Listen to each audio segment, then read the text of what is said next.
meeting yesterday on the Department of Education, which is being moved. We're going to educate the children in their states where they can get a proper education. The numbers are horrible the way it is, and we're going to make a move that's very big.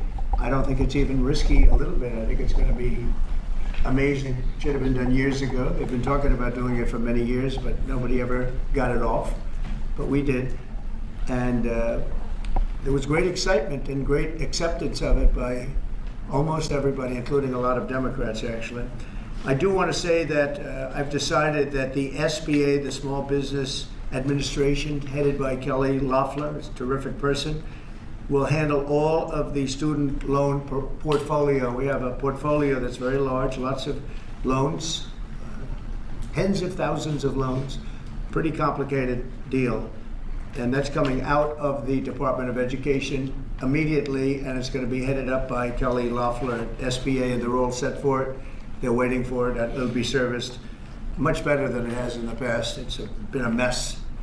And also, Bobby Kennedy, the Health and Human Services, will be handling special needs and all of the nutrition programs and everything else. Rather complex, but that's going to be headed by and handled by Health and Human Services.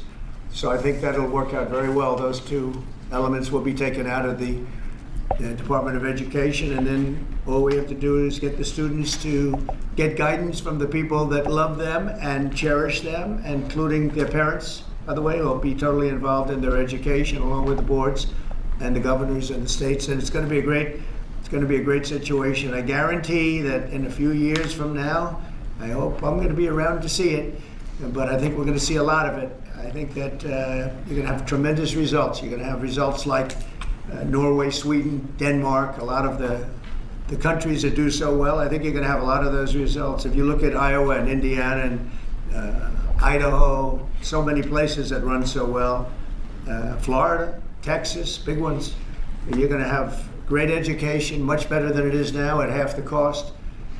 And we're not even doing it as a cost item, although you will save probably half, maybe more than that. And you're not going to be at the bottom of the list. You're going to be much higher. And maybe you'll be, I will guarantee some of the states will be at the top of the list. They'll be comparable or better than these number 1, 2, 3, 4, 5 countries, the countries that are in the top 5 positions. So that's, to me, it's very exciting, and it's been received very well. So I just wanted to tell you about the student loans and special needs. But we're here for a reason today that is very exciting, and I'm thrilled to announce that at my direction, the United States Air Force is moving forward with the world's first 6th generation fighter jet. Number 6, 6th generation.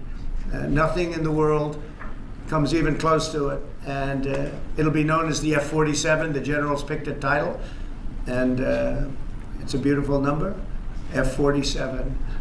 It's something the likes of which nobody has seen before in terms of all of the attributes of a fighter jet. There's never been anything even close to it, from speed to maneuverability to what it can have to payload. And this has been in the works for a long period of time. After a rigorous and thorough competition between some of America's top aerospace companies, the Air Force is going to be awarding the contract for the next generation air dominance platform to Boeing. As you know, was highly competed for. There was a lot of competition, generals, and it's been going on for a long time. Very, very tough competition, but this plane is produced numbers that nobody's ever seen before. The F-47 will be the most advanced, most capable, most lethal aircraft ever built. An experimental version of the plane has secretly been flying for almost 5 years, and we're confident that it massively overpowers the capabilities of any other nation. There's no other nation. We know every other plane. I've seen every one of them, and it's not even close. This is a next level. You know, level 5 is good. This is level 6, they say. The F-47 is equipped with state-of-the-art stealth technology. It's virtually unseeable and unprecedented power. It's got the most power of any jet of its kind ever made. Maneuverability, likewise, is there's never been anything like it, despite the power and speed. Its speed is top. It's over 2, which is something that you don't hear very often. America's enemies will never see it coming. Hopefully we won't have to use it for that purpose, but you have to have it. And if it ever happens, they won't know what the hell hit them.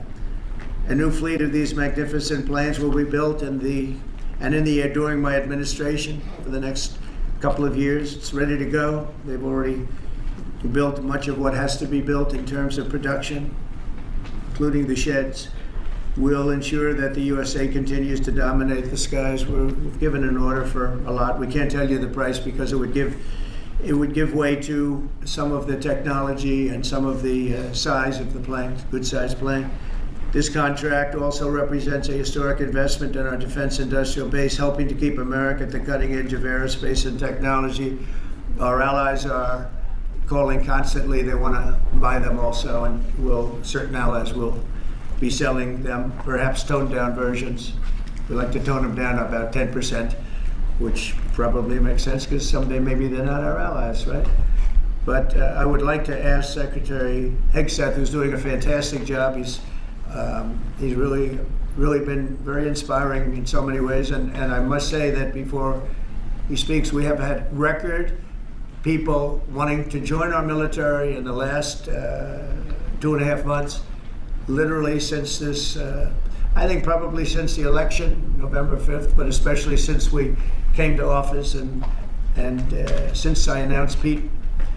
He's young, he's smart, he's strong, he loves it, and they love him. But we've had record numbers of people wanting to join our military. Now, if you go back 6 months, it was the exact opposite. You had record numbers of people not wanting to join the military. Now you have record numbers of people wanting to be in our military. And that's a great honor. That shows you we're really on the right track. So, Pete, maybe say a few words. Sure. Well, Mr. President, this is a big day. This is a big day for our warfighters. This is a big day for our country, a big day in the world. The name of this program is the Next Generation of Air Dominance. And Mr. President, because of your leadership, your clarity, America is going to have generations in the future of air dominance because of this sixth generation fighter. We've had the F-15, we had the F-16, the F-18, the F-22, the F-35. Now we have the F-47, which sends a very direct, clear message to our allies that we're not going anywhere, and to our enemies that we will be able to project power around the globe unimpeded for generations to come. Mr. President, this is a gift to my kids and your kids, to my grandkids and your grandkids. This is a historic investment in the American military, in the American industrial base, in American industry that will help revive the warrior ethos inside our military, which we're doing, rebuild our military, which the previous administration did not do, by the way, Mr. President. They paused this program and were prepared to potentially scrap it.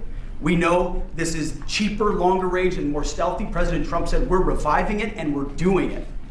And then we are also going to reestablish deterrence. Under the previous administration, we looked like fools. Not anymore. President Trump has reestablished American leadership. The F-47 is part of it. And Mr. President, thank you for having the courage to do it and leading the way for all our warfighters. Thank you very much, Pete. One of the things I will say, but the generals are going to speak in just a couple of seconds, but this plane flies with drones. It flies with many, many drones, as many as you want. And it's a technology that's new, but it doesn't fly by itself. It flies with many drones, as many as we want, and that's something that no other plane can do. So I'd like to introduce, if I might, Air Force Chief of Staff General David Alvin, and also General Dale White, two incredible people that I've known over the years, but I got to know them really well over the last few months. And would you say a few words, please, General? Thank you very much, Mr. President. Mr. President, Mr. Secretary, thank you so much for your unwavering commitment to our military. I will say this is a big day. This is a big day for our United States Air Force as well. You know, air dominance is not a birthright, but it's become synonymous with American air power. But air dominance needs to be earned every single day. And since the earliest days of aerial warfare, brave American airmen have jumped into their machines, taken to the air, and they've cleared the skies. And whether that be clearing the skies so we can rain down destruction on our enemies from above, or we can clear the path for the ground forces below. That's been our commitment to the fight, and that's really been our promise to America. And with this F-47 as the crown jewel in the next generation air dominance family of systems, we're going to be able to keep that promise well into the future. I also want to thank everyone from industry and within government, our engineers, who have worked tirelessly on this program to bring it where we are right now today. This shows that American talent, American skill, and American determination are second to none, because this platform is second to none. So we believe that this provides more lethality, it provides more capability, more modernized capability in a way that is built to adapt. This, along with our collaborative combat aircraft the President talked about with drones, this is allowing us to look into the future and unlock the magic that is human-machine teaming. And as we do that, we're going to write the next generation of modern aerial warfare with this. This enables us to do this. The manner in which we put this program together puts more control in the hands of the government, so we can update and adapt at the speed of relevance, at the speed of technology, not at the speed of bureaucracy. This is more Air Force. This is more options for the President. We say as our mission in the United States Air Force is to fly, fight, and win air power anytime, anywhere. If you want to go anywhere, you have to have a platform that gets you anywhere. This provides the President options from the very one end, which is a quick response, and then we can get right back into fighting stance without having to deploy troops that are going to take maybe months and cost more lives. We can be back in fighting stance and maybe restore that deterrence. All the way to decisive victory as part of a joint force that is the most lethal and capable military ever known in history. That's what we provide now, and this allows us to provide it into the future. It's more deterrence, more capability. It's what peace through strength looks like in the future, Mr. President. And so we're very proud to do that. And all we can say is, on behalf of the United States Air Force, let's deliver. Thank you very much. Thank you, General. Would you like to say something? No, sir, I'll just double check what the chief said. He knows what to do. He knows who the boss is. That's exactly right. Air security is what it's all about, and this is what we'll deliver. That's great. Thank you very much. Great job. We've worked together long and hard on this, and this was a big secret. In fact, we don't show too much of the plane for that reason. See what we show? You see how beautiful that is, but that's just a very small part of it. I wasn't surprised. I was wondering how much are you going to show when they came in with that. You see a wheel in the front? That's about it. Any questions? Mr. President Trump, Peter? 80,000 pages of documents is a lot to sift through. Yeah. Can you just tell us who killed Kennedy? Well, I was given the task of releasing that because many presidents have gone through it and they haven't released. And I said, release. We even released Social Security numbers. I didn't want anything deleted. They said, sir, what about Social Security? People long gone, but they're long gone, so I can't imagine. But I said, if you don't delete it, if you do delete it, we have people are going to say, why did you delete it? There's something in there. So we gave Social Security, we gave everything. And the rest is for you to look at, Peter. You're going to see whether or not you see anything. But we've given it. We're doing it with Dr. Martin Luther King, too. They're preparing all of that. They're going to release everything. And whoever else they want. I mean, we have nothing. We really have nothing to hide. We shouldn't have. When a lot of time goes by. But with the Kennedy files, in particular, they were going crazy on them. I don't think there's anything that's earth-shattering, but you'll have to make that determination. In those, it's 80,000. It's actually 88,000, and we have some additional things, as come out today. And for that, you can go to the offices and you can see whatever you want to see. Everything is out there, totally open. The additional stuff is available later on today. You go over to the offices and you can have it immediately.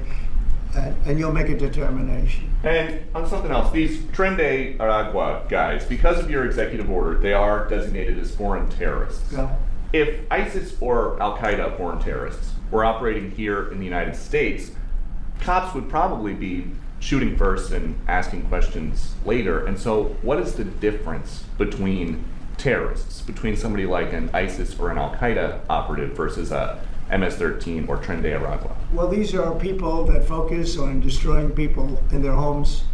They're not as international in that sense. They're a group of thugs. They come from Venezuela. They come from the prisons of Venezuela. They're very dangerous people, but they didn't look so dangerous when the guards took care of the situation from El Salvador. And I want to thank the president. He's a friend of mine. He's done a great job. But I just can't imagine that the Democrats are taking this issue where they want to have them back. So now they have men playing in women's sports. They have transgender for everyone. They have open borders. They have all of their crazy policies that are, I think, 95-5, not 90-10, okay?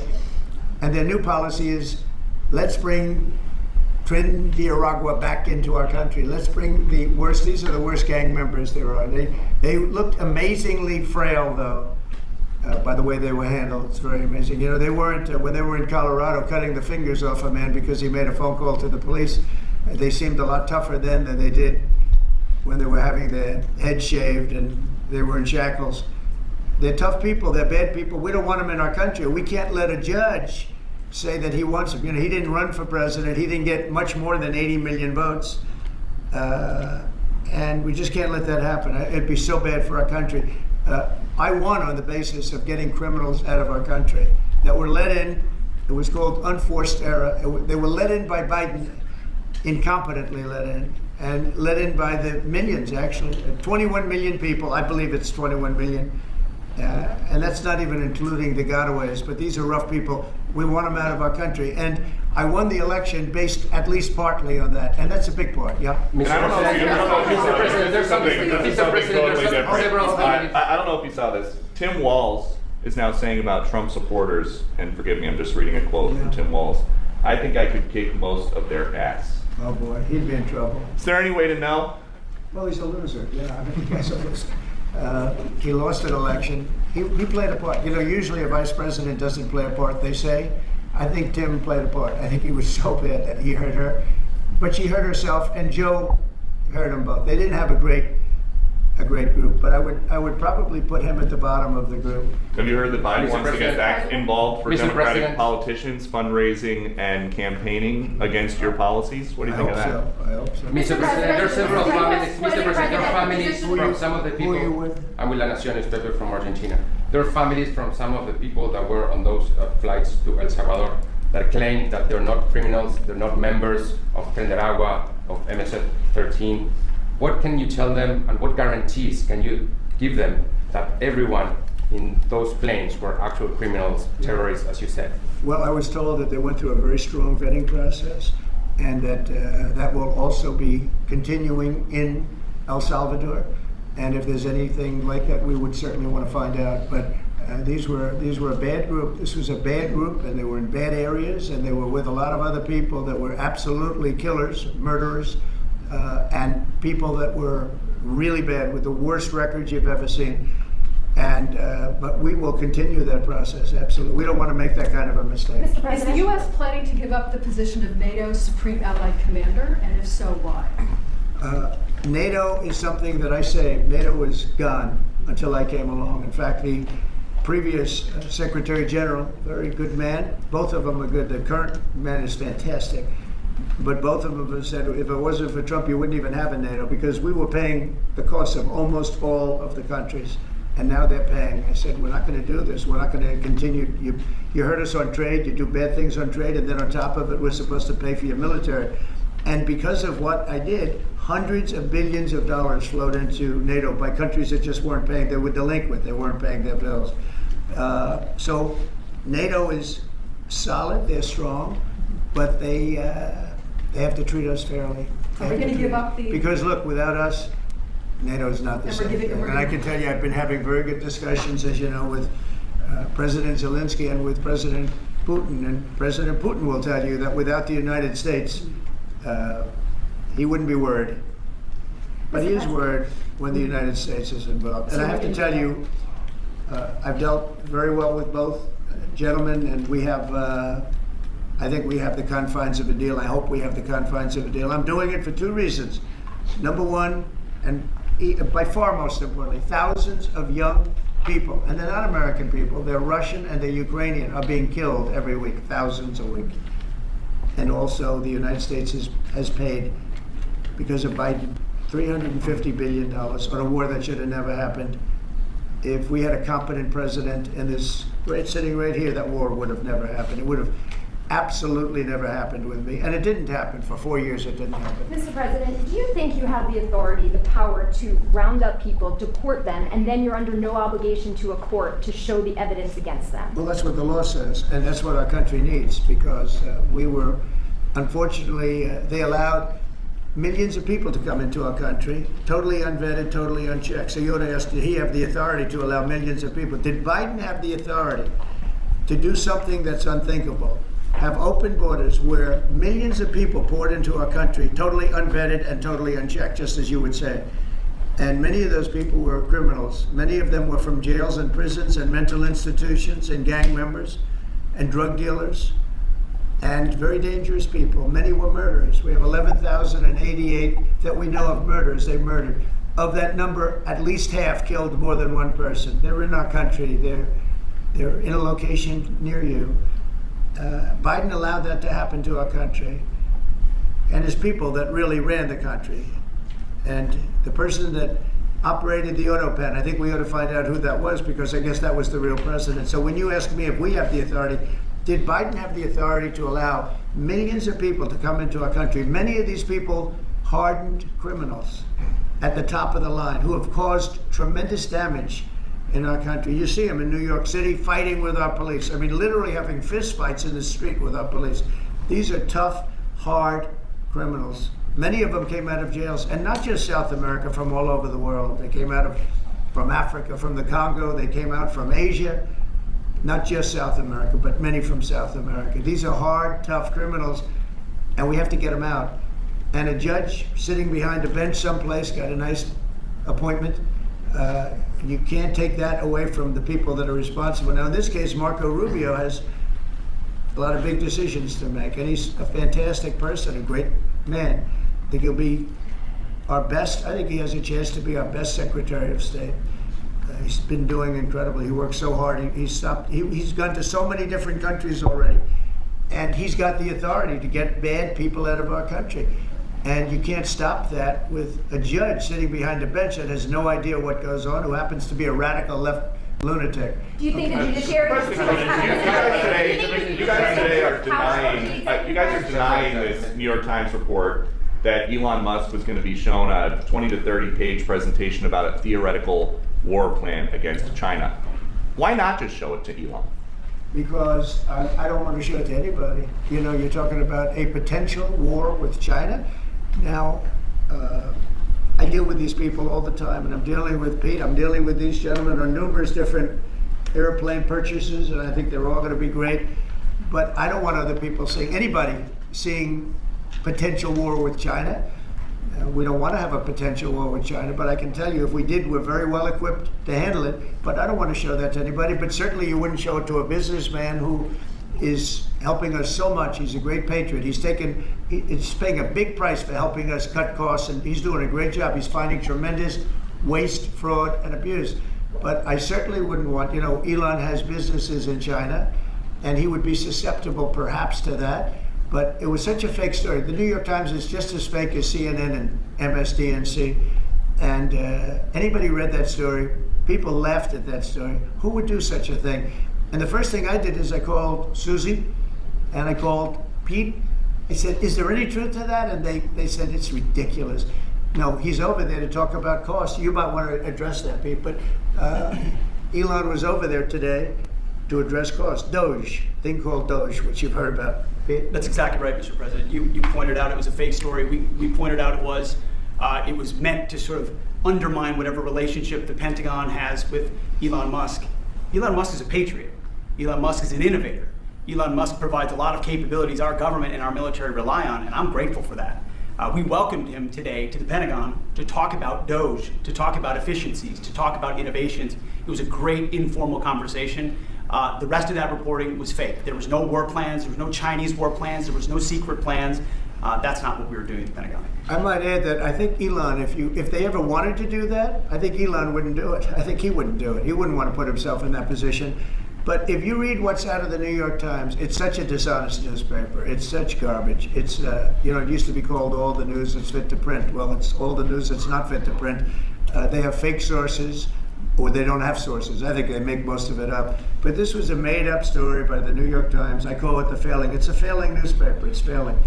And they shouldn't do that. They really are the enemy of the people. And We do need honest journalism in this. We've made such big strides over the last 2 months, but we just need honest journalism, and we don't have it. When you have a CNN, I watch you have to watch these people every once in a while just to see where they're coming from, and it's so dishonest. MSNBC is, I think, probably worse, and they're both doing horribly in the ratings. I think they're going to be turned off. I don't think they're not doing any ratings. You're doing well in the ratings. Mr. President, President, just quickly on, I understand that your trade rep is meeting their Chinese counterpart next week. Yes. Is there anything that they can do to stop April 2nd or to roll back the tariffs that you've put on China already? Well, we can talk, but basically, I call April 2nd. I would have made it April 1st, but I didn't want to be April Fool's Day because then nobody would believe what I said, and they do believe me. April 2nd is going to be Liberation Day for America. We've been ripped off by every country in the world, friend and foe. We've been ripped off on trade. We've been ripped off on military. We protect people, and they don't do anything for us. It's just so unfair for years and years. And now some of that money is going to be coming back to us in the form of tariffs. I mean, tens of billions. It's going to be numbers like nobody's ever seen. So NVIDIA announced today, you saw that, hundreds of billions of dollars of investment. The biggest chip maker in the world announced hundreds of billions of dollars of investment. Hundreds of billions, not millions, but billions. They're all coming here. Apple just announced $500 billion worth. They're going to build plants here. You know, they built their plants in China. They're going to build them here. And they're starting immediately. We have investment, the likes of which this country has never seen, already announced. And they all want to have news conferences. I don't have enough time to have that many news conferences, but I would say so far at least $4 trillion. $4 trillion is coming in. Car companies, very importantly, a lot of the car companies that we're going to build in Mexico or Canada are now building here. Because I don't want cars from Canada. I don't want cars from Mexico. They want to do it, it's fine. But I want the car companies to build here, not, you know, they were building in Mexico 3 plants, big plants, really big plants, and they were going to sell the cars right across the border. We wouldn't have the jobs, we wouldn't have the profits, we wouldn't get the taxes, we get nothing. All we get is unemployment and empty factories. Those days are over. So now those 3 places are going to build here, but many more than that. We have a big one. Honda is building, just announced a really big plant in Indiana, great state, smart place to build. And we have many car companies coming here. The steel mills are going to be booming, And many other things come with that. But we need that for defense. You know, there are certain things you have to have. You have to have steel. We would have had, if I didn't do in my first term tariffs to stop the onslaught, because they were dumping steel in order to destroy our steel plants. If I didn't do 50% and even 100% in certain cases tariffs on steel, you wouldn't have a steel plant in the United States. And Biden was unable to get rid of those tariffs because they threw off so much money that his numbers, which didn't work anyway, because his numbers were terrible, what he did, the way he spent money was so horrible, and what he allowed to happen to energy. That's the other thing. Energy is going to be like it's never been before. Mr. Vice President is here. Do you have anything to say while you're here? No, sir. I'm good Vice President.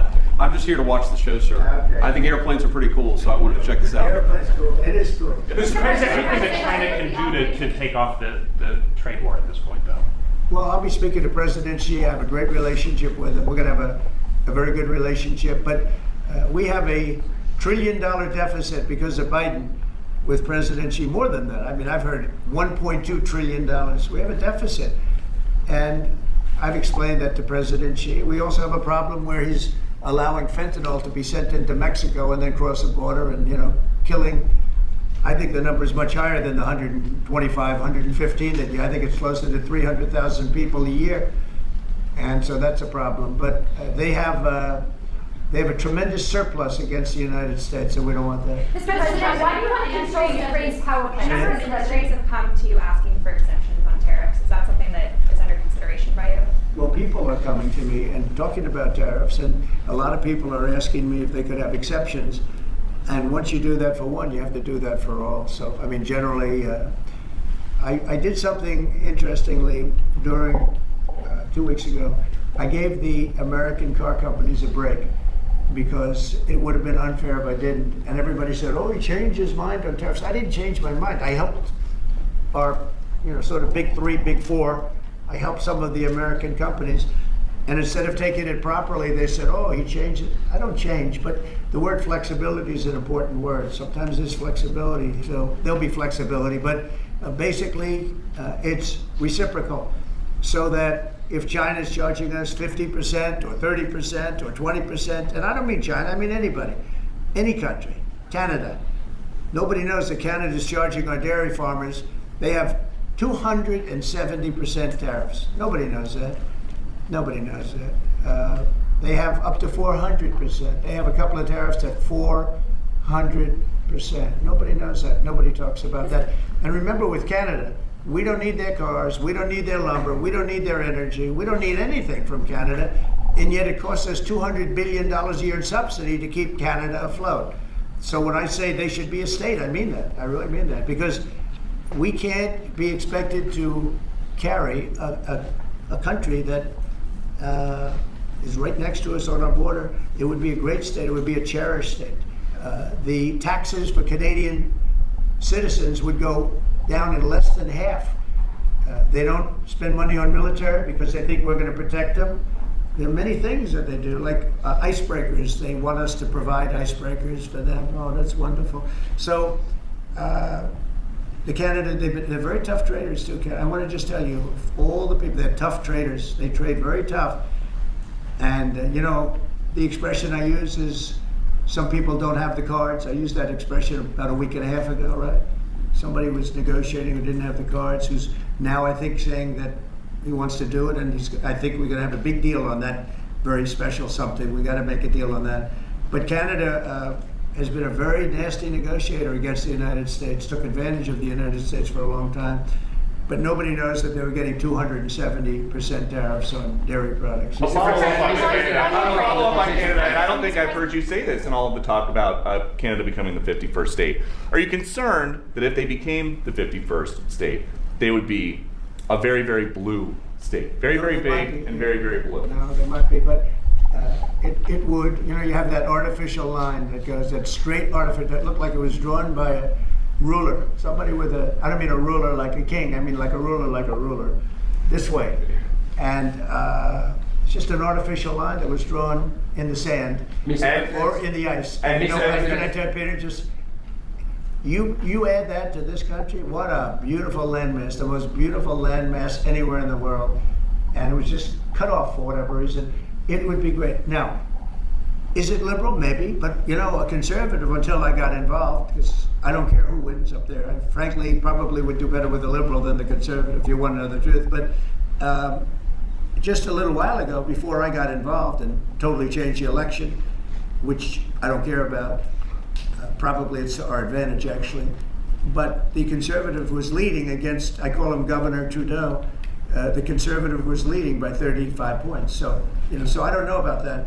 I think Canada is a place like a lot of other places. If you have a good candidate, the candidate's going to win. And I don't know if you've seen this, but the two astronauts that you just helped save from space, they didn't get any overtime pay for all that extra time. They got $5 a day per diem. For 286 days, that is $1,430 in extra pay. Is there anything the administration can do to get them, to make them whole?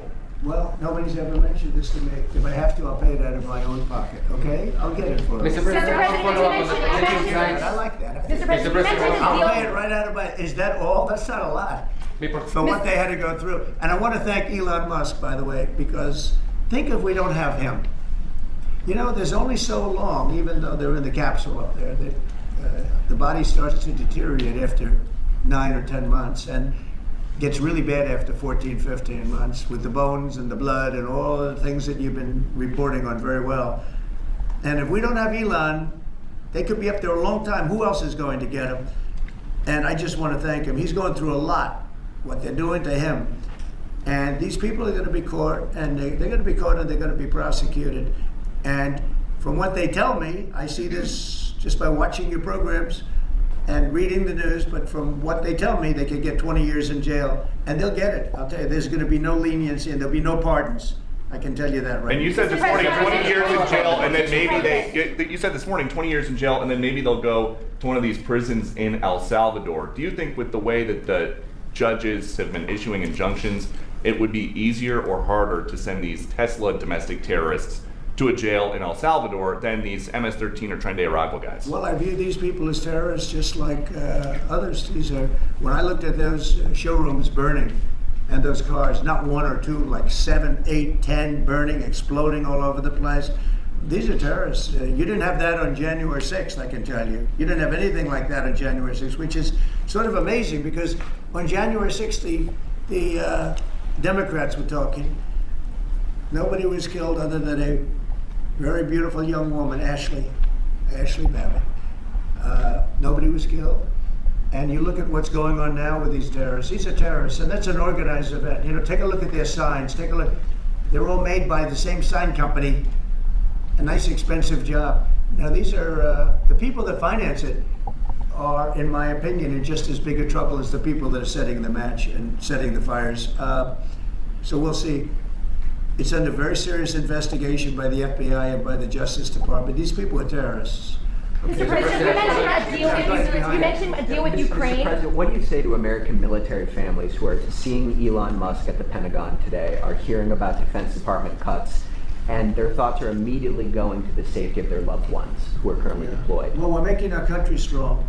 And when they see a thing like that and they hear that story about Elon and China, what they should do is realize that the New York Times is a corrupt institution, because I think they're the ones. They knew that story wasn't true. Nobody believed that story. People that, when I first called, they laughed when they heard the story. Nobody believed it, that the Pentagon was giving him a briefing on what war with China would look like, and he has business. No, they made that up because it's a good story to make up. They're very dishonest people. I have it with the Times, and you'll see more and more of it. To me, it's a very, very dishonest organization. But a story like that is made up. It's total fiction. And I just wanted to make sure. I called up Chief of Staff and I called up Pete. And I said, is there any truth to that? Absolutely not. He's there for Doge, not there for China. And if you ever mention China, I think he'd walk out of the room. He wouldn't take it anyway. So it's just a made up story. Nobody's taking better care of the military. One of the things that I know that Pete's doing is he's talking about a lot of the civilian staff, and we're going to get them other jobs. You know, we're going to have a lot of jobs in this country, but we don't want to have wasteful jobs. We want to have meaningful jobs. And those were wasteful jobs. Those are jobs that not only military, but jobs where people don't show up. You take a look at Department of Education. I've never seen so many buildings with the names on it. You go past one after another Department of Education, and they're empty. The people don't show up. You know why? Because they have other jobs. Because they're playing golf, or they're playing something. They're doing something. And we have a lot of great people, but we have to move that back to the States. We're going to make our country strong, and we're going to get people much better jobs, because we have companies moving into our country, the likes of which we've never seen before. Nothing like this has happened. And it's automatic. They don't want to pay the tariffs. How do you avoid paying the tariffs? You build your plant in the United States, and it's a beautiful thing to see. I see it. So far, I'd say $4 trillion. Nobody's ever heard of them. No country's ever heard of numbers like that. $4 trillion, and those are the best ones. The biggest, best chip maker in the world. I'm not a fan of the CHIP Act, where you give billions of dollars away to companies that don't need it, and it won't bring them here. I'm giving nothing away. All they're doing is coming here. They're building because they want to avoid. Remember this on the tariffs, too, because that's going to be, Liberation Day, April 2nd. It's reciprocal. If they charge us, we charge them. So somebody say, well, how much are the tariffs? Very fair. If India, as an example, has been very bad to us on tariffs. They charge 100%, 200%, whatever they charge. Now, Europe just announced they're lowering the tariffs on cars. We charge like a joke, 2.5%. That's what this country charges. Europe just announced that they're reducing their tariffs on cars to 2.5%. It's nice. But they also have non-monetary tariffs, where they make it impossible for the cars to get in, even without the dollars on them and the dollar signs. It's called a non-monetary tariff, where they put on controls where no matter what happens, because they don't want cars, they don't want the American car in their market. And yet they send us millions of cars, they send us big agriculture, they don't want our agriculture, they don't want anything from us. European Union's very tough. But Now it's fair. So whatever they do to us, we do to them. Mr. President, you mentioned last month you mentioned. As Russia continues to attack Ukraine, are you planning to impose any sort of Well, sanctions? they're fighting against each other. Yeah, I think we're going to have, Do you we have a plan to- ceasefire on a lot of areas, and so far that's all held very well. And getting that ceasefire, you know, they had a lot of guns pointing at each other. You had some soldiers, unfortunately, surrounded by other soldiers, and they are going to be, I believe, we're going to have, pretty soon have a full ceasefire, and then we're going to have a contract. And the contract's being negotiated, the contract in terms of dividing up the lands, et cetera, it's being negotiated as we speak. What do you say to critics who say that your actions towards law firms amount to coercion? Well, the law firms all want to make deals. You mean the law firms that were going after, that went after me for 4 years ruthlessly, violently, illegally? You mean, are those the law firms you're talking about? They're not babies, they're very sophisticated people. Those law firms did bad things. They went after me for years. Russia hoax, all a hoax. It was a hoax. It was Hunter Biden's laptop. It didn't come out of Russia, by the way. It was just like came out of his bedroom. It was all a hoax developed by Democrats. Hillary, I don't think Biden did, because I don't think Biden knows what the hell he's doing, frankly, based on everything I see. I've seen things since being here that are so sad. What he's done to this country, what he and they did to this country, those people that surrounded him, who, by the way, are radical left but smart. He's not smart. He was never smart. But these are radical left, smart people. They totally controlled him. He did whatever they told him to do. And it's a shame. It's so sad to see what happened, what they've done to this country, both not only the inflation you saw, but allowing millions and millions of criminals into our country. That's an inexcusable act. And many other things besides that. Thank you very Mr. much. President, can we talk one more question on Ukraine? Why do you want to control Ukraine's power plants?